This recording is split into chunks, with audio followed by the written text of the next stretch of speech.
Ces élèves viennent de 3e.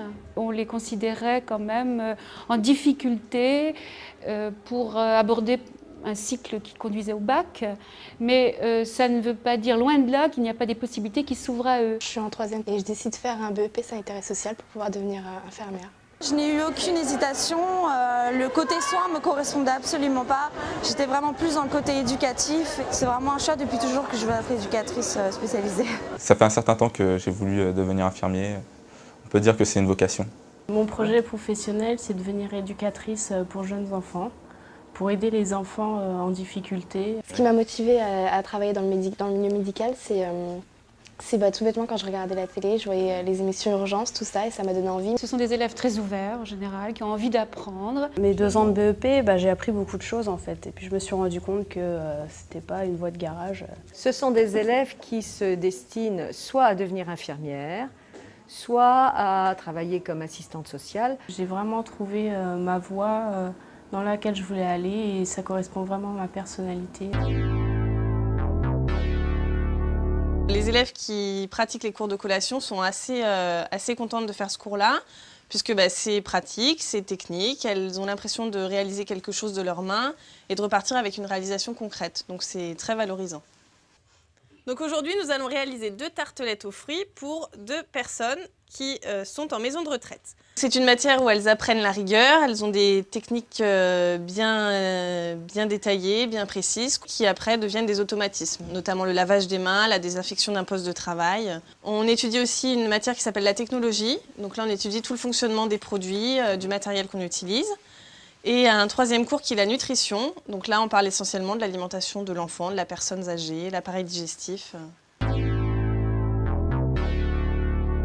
Le BEP pour moi ça a été une passerelle, parce que les gens qui sont en BEP, en général c'est des gens qui ont eu quand même un petit peu des difficultés en cours et tout, et ça aide à reprendre quand même confiance. Je vais passer mon BEP à la fin de l'année, et ensuite je vais reprendre une première d'adaptation. Je vais passer mon bac et je vais tenter le concours d'infirmière. Il y a tous les concours possibles, le concours d'aide-soignante, le concours d'auxiliaire de périculture, le concours d'aide médico-psychologique, etc. Il y a aussi toutes les passerelles pour aller en première. Et puis maintenant, il y a notre fameux bac professionnel.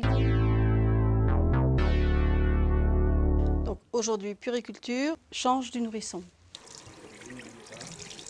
Donc vous mettez de l'eau dans les 2 bacs, environ 37 degrés. Pourquoi 37 ? Température du corps. Vous avez bien sorti votre gant, votre savon, votre poubelle, vous avez préparé votre eau, vous avez sorti votre couche propre, vous avez sorti votre serviette propre, vous allez chercher le bébé. Alors, je soutiens bien la nuque, comme ça. On ramasse vers l'intérieur de la couche.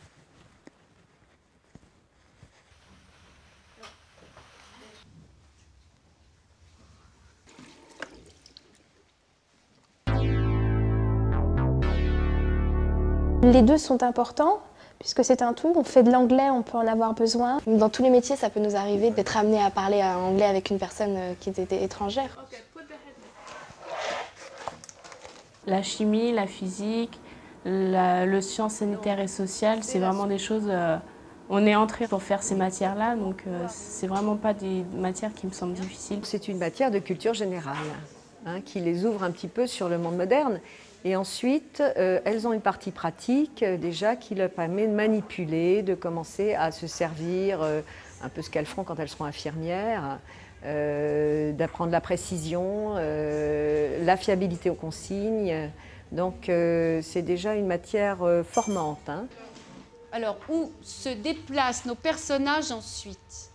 Le français joue un rôle important. Bon, d'abord, c'est un éveil à la culture quand même, mais aussi au niveau rédactionnel. On va leur demander de s'exprimer à l'oral dans tous les concours. On leur demande aussi de rédiger, d'exprimer leurs vœux, de préciser un petit peu pourquoi ils veulent travailler dans telle ou telle section. Il y a des matières que j'ai bien découvertes, comme la bio. J'adore cette matière, je trouve ça super. Et puis la SMS aussi, c'est bien d'étudier en cours ce genre de choses. On étudie l'enfance, la vieillesse, le handicap, la mort, les maladies, toutes ces choses-là qu'on n'étudie pas en cours général. C'est des choses de la vie. La matière qui m'attire le plus, mais sans aucune hésitation, on a une matière qui s'appelle TBS, où on fait de l'économie sociale familiale. Par exemple, en ce moment, on est en train d'étudier le cas du sida. On a étudié les contraceptifs. Ce sont les règles d'hygiène de vie. Donc vous avez un tableau, vous voyez, où on vous donne certaines habitudes. J'enseigne la vie sociale et professionnelle. C'est une matière qui englobe 4 domaines, la santé, l'environnement, la consommation et la vie professionnelle, et qui permet aux jeunes de se débrouiller dans la vie quotidienne et dans les démarches courantes de la vie quotidienne. Quelle que soit la formation, cela nécessite un certain nombre de qualités. Alors des qualités intellectuelles et physiques, et également des qualités humaines. Pour les carrières sociales, on demandera aux jeunes de faire preuve d'une certaine maturité et d'avoir des qualités de discrétion. Pour le métier d'infirmière, une bonne adaptabilité, de la résistance physique et une aptitude à travailler en équipe. Je vois les élèves dans un autre cadre, je les vois dans leur technique professionnelle. Par exemple, dans les soins, il nous arrive de nous toucher, de nous laver les pieds, de nous laver les mains. Et effectivement, ça crée pas mal de liens avec les élèves. On a souvent ces problèmes avec les parents qui ont un peu peur de l'enseignement professionnel. Moi, je dirais qu'il faut en fait écouter d'abord les enfants parce que c'est leur propre vie. Et en fait, réussir sa vie, c'est pas forcément gagner beaucoup d'argent, c'est aussi se trouver bien dans sa profession et faire ce qu'on aime tous les jours, se lever, je dirais, avec du courage tous les matins pour aller travailler.